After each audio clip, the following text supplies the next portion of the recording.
Salut, ici Maps. Aujourd'hui, je vous parle de la trilogie Ab Irato.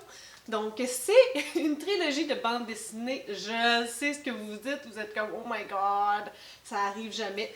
Effectivement, en fait, je l'avais acheté lorsqu'il y a eu le festival de la BD à Gatineau, puis j'étais curieuse, donc j'étais allée, puis je me suis laissée emporter par la BD, par cette BD-là particulièrement, donc écrite par Thierry Labrosse. Vous le savez probablement, sinon je vous l'apprends. Je ne lis pas de bande dessinée. J'ai beaucoup de difficultés avec ce format-là, parce que je suis quelqu'un de très gourmande avec les mots et donc je sais pas trop quoi faire avec les images. Ça a l'air vraiment niaiseux à dire comme ça, là, mais c'est réellement le cas. Ce n'est pas mon format particulier, j'ai rien contre les BD, là. C'est pas de leur faute à elles, c'est moi qui ai fait comme ça. C'est un médium que je ne sais pas comment apprécier à sa juste valeur. Donc, le premier tome d'Ab Irato, c'est celui-là, qui se nomme Riel. Après ça, il y a ce deuxième tome qui se nomme Descente aux enfers. Et pour terminer, le troisième tome qui se nomme L'enfant prodige. J'ai l'impression que ce mot-là, prodige ou prodigue, je sais jamais quand est-ce qu'il faut que je le dise.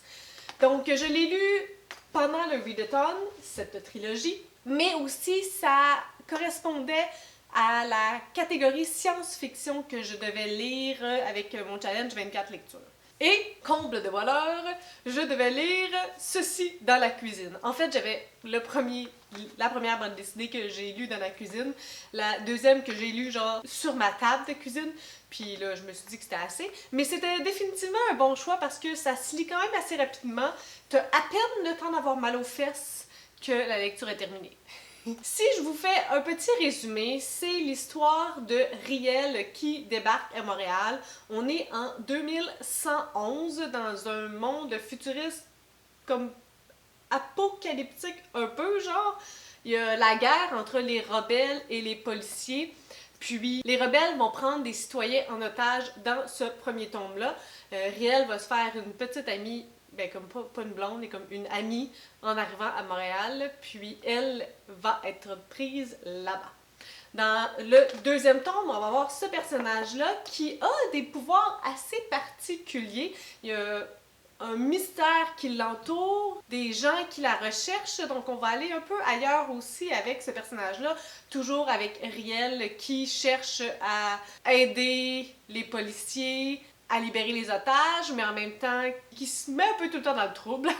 Et de troisième tome, l'apogée de tout ça. Donc on voit notre personnage avec ses pouvoirs incroyables. Donc on va voir plus de révélations par rapport à ça, pourquoi elle a des pouvoirs comme ça. Et ça va être la fin de la prise d'otage à suivre pour savoir comment ça va se dérouler. C'est une trilogie que j'ai bien appréciée. J'aime beaucoup les illustrations, elles sont vraiment très jolies. Par contre, j'ai un problème, moi, dans la vie, c'est que lorsque je lis, j'ai bien de la difficulté à m'arrêter à regarder les illustrations. Je suis pas capable de faire ça. Je vous le dis, ma tête fait juste zoomer d'une bulle à l'autre pour lire qu'est-ce qui se passe. J'y comprends rien. Par contre, ça se lisait super rapidement, super bien aussi. La plupart des personnages, j'arrivais à savoir qui était qui. Il y en a quelques-uns dans le deuxième tome que j'ai un peu perdu le lien, mais sinon, de façon générale, j'avais pas de difficulté et à les apprécier aussi parce que malgré tout, ça va super rapidement, puis je me suis attachée à Riel et à son amie. Neve?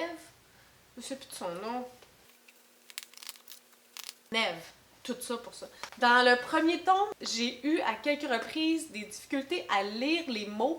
Le format de l'écriture est comme un peu particulier, puis c'est arrivé à comme 3-4 reprises que je suis restée stickée à décortiquer le mot. Chose qui ne m'est pas arrivée dans le deuxième et le troisième, c'est quand même un peu dérangeant pour la lecture lorsque tu sticks, là.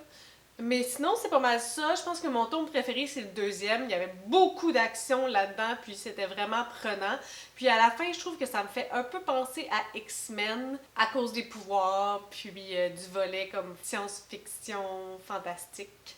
Donc voici ma critique brève. Je suis pas habituée de faire des critiques sur les bandes dessinées, donc je suis pas certaine de comment faire ça. Je trouvais ça un peu déstabilisant lorsque par exemple, dans une page, tu suis Riel et Nef, puis dans l'autre page, là, tu suis quelqu'un d'autre, puis il y a comme pas d'éléments qui les relient ou de pauses, un peu comme des chapitres dans un livre. Mais non, définitivement, ça se lisait très bien. Puis si vous aimez le genre, je pense que vous allez pouvoir apprécier. Sur ce, si vous avez des suggestions, des critiques, des commentaires, n'hésitez pas à le faire en dessous de ma vidéo. Je publie des vidéos assez fréquemment dans la semaine. Si vous avez aimé cette vidéo, n'hésitez pas à mettre un petit pouce ou à vous inscrire à ma chaîne. Et sur ce, je vous souhaite de bonnes lectures.